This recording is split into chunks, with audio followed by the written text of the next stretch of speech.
you had mentioned technology. Just kind of touched on it a minute ago. Mm-hmm. Um, the world now is able to hold virtual meetings. There are virtual teams working on projects together from various places in the world. We bring together these different cultures from these different geographic locations, and knowing that they have to communicate with each other. You know, how is this going to influence the public relations in the future, and how do you work through these? Are there problems here, and if there are, how do you work through them in a virtual world?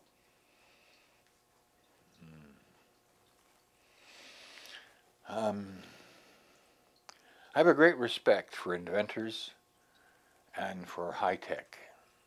A great respect. I have a low regard for my own ability to deal with those things. I'm a pretty low tech kind of guy. I wish everybody well who's in high tech. I just want them to devote their high tech abilities to the low tech requirements of a society.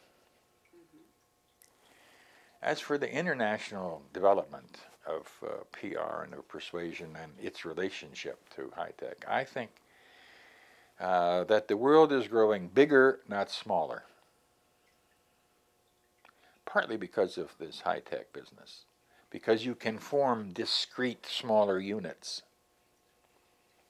in all phases, whether it's communications or technology or science or people. The United Nations, when it was formed, had, I don't know, 50 countries, 70, whatever it was. It's over 200 now. That means the world's getting bigger, not smaller. There are more and more discrete nations or nation states or neighborhoods in the world. And people are pulling themselves into shells that follow that particular unifying force for that neighborhood. I don't think that India and the United States necessarily will remain as big as they are. I wouldn't be surprised if there were an independent country called Hawaii someday. Why? They're not connected to the United States. And the same thing is true in India. I think that there are such great differences.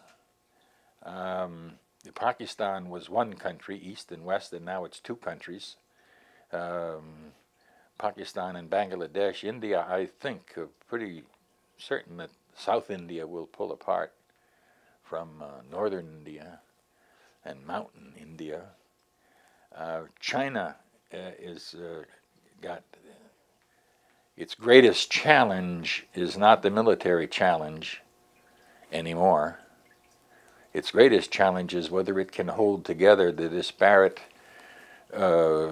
unified states that make up China and who speak different languages and have a different history. And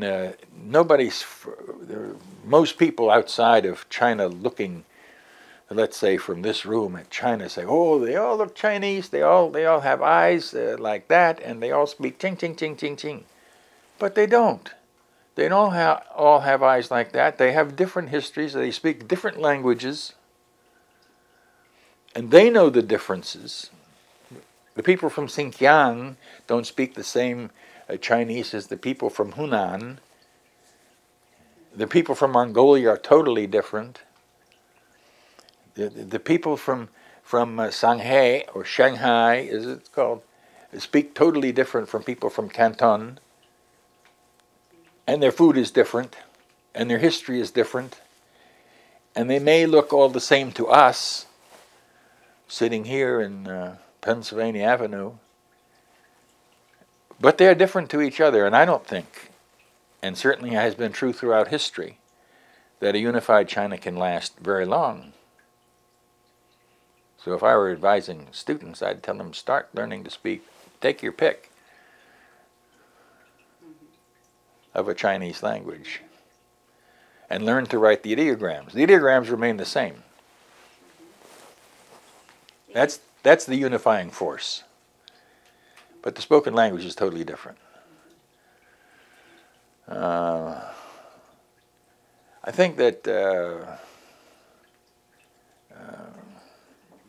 PR is going to have a lot to do with how these conglomerated countries stick together. Just as there has been a unifying force in the European Economic Union, it's splitting apart right now as we speak into very separate, and more countries now exist in Europe than has ever existed before. When you start counting the ones that have been liberated in the north, like Estonia and Latvia and Lithuania, I think Russia's dissolution, which is the central government now of Russia itself, is trying to pull back together by military means, is irrevocably split now, so that you'll have 20 countries vying on the international scale, all of whom need PR people, all of whom need to learn PR. And so those former provinces of the Soviet Union, or as they called it, the Union of Soviet Socialist Republics, USSR, is splitting. You've called the world a giant jigsaw puzzle. Yeah, it really is. And I love puzzles.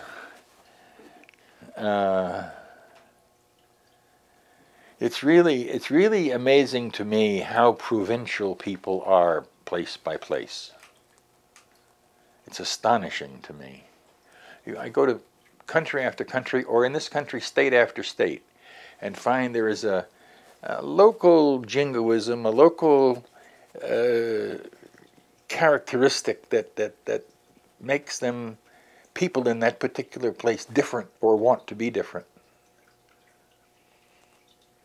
It's okay with me. As a PR man, all I have to do is learn what makes them tick and persuade them.